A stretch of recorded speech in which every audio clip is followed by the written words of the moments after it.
Hello বন্ধুরা, সঞ্চিতার ফ্রেমে সবাইকে স্বাগত। নিরামিষ এঁচোড় আলু রেসিপি শেয়ার করব। প্রথমে আমি এঁচোড়টাকে ভাপিয়ে নেব। লবণ হলুদ দিয়ে দিলাম, দিয়ে এঁচোড়টাকে আমি ভাপিয়ে নেব। প্রায় 3 মিনিটের মতন এঁচোড়টাকে ভাপিয়ে নিয়েছি। এরপরে একটা ঝাড়ির মধ্যে তুলে রেখেছি। গ্যাসের উপরে কড়া বসিয়ে দিয়েছি, সরষের তেল দিয়ে দিলাম। সরষের তেল গরম হয়ে যাওয়ার পর এরপর আমি এঁচোড়গুলো দিয়ে দেব। এঁচোড়গুলো দিয়ে প্রায় আমি 3 মিনিটের মতন ভেজে নেব। খুব ভালোভাবে ভাজা হয়ে গিয়েছে। এরপর এঁচোড়গুলো তুলে নিচ্ছি।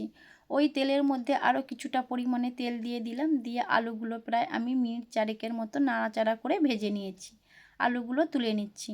একটা পেস্ট বানিয়ে নেব। 3টে কাঁচা লঙ্কা দিয়ে দিলাম, কয়েক কুচি আদা দিয়ে দিলাম, একটা টমেটো দিয়ে দিলাম, আর 2 চামচ মগজদানা দিয়ে দিলাম, আর কয়েকটা কাজু দিয়ে দিলাম, দিয়ে একটা পেস্ট বানিয়ে নেব। সরষের তেল দিয়ে দেব। সরষের তেল গরম হয়ে যাওয়ার পর ফোড়নের জন্য জিরা ফোড়ন দিয়ে দেব, একটা শুকনো লঙ্কা দিয়ে দেব, জয়িত্রী ফুল 2টো দিয়ে দিলাম, একটা তেজপাতা দিয়ে দিলাম, দিয়ে একটু নাড়াচাড়ার পর খুব সুন্দর কিন্তু একটা সেন্ট বেরিয়েছে। এরপর পেস্ট দিয়ে দিলাম। পেস্ট দিয়ে আমি ভালো করে প্রায় নাড়াচাড়া করে নেব মিনিট 3 মতন। খুব সুন্দর একটা কালার চলে এসেছে। এরপর লঙ্কা গুঁড়ো দিয়ে দিলাম, হলুদ গুঁড়ো দিয়ে দিলাম, জিরে গুঁড়ো দিয়ে দিলাম, দিয়ে ভালো করে আমি মশলার সঙ্গে একটু কষে নেব। মশলার সঙ্গে কষানোর পর এরপরে আমি ভেজে রাখা এঁচোড় আলুটা দিয়ে দিলাম। এঁচোড় আলু দিয়ে খুব ভালো করে মশলার সঙ্গে আরও আমি প্রায় মিনিট 1.5 মতন কষে নেব। পরিমাণ মতন লবণ দিয়ে দিলাম, দিয়ে ভালো করে মিশিয়ে নিতে হবে। আর খুব সামান্য পরিমাণে জল দিয়ে দেব, দিয়ে ভালো করে আরও আমি 2 মিনিটের জন্য কষে নেব।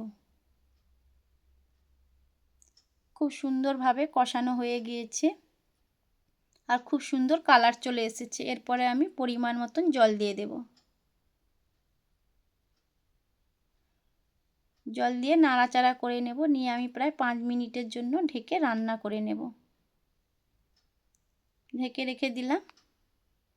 5 মিনিট পর খুব সুন্দর আলু আর এঁচোড়টা সেদ্ধ হয়ে গিয়েছে। যেহেতু নিরামিষ তাই জন্য আমি 1/2 চামচের মতন চিনি দিয়ে দিলাম। আর নামানোর 2 মিনিট আগে আমি একটু গরম মশলা দিয়ে দেব, দিয়ে আমি আরও 2 মিনিটের জন্য রান্না করে নেব। খুব গায়ে মাখা যখন হয়ে আসবে তখন আমি নামিয়ে নেব। ভিডিওটা ভালো লাগলে লাইক করবেন, কমেন্ট করবেন, শেয়ার করবেন।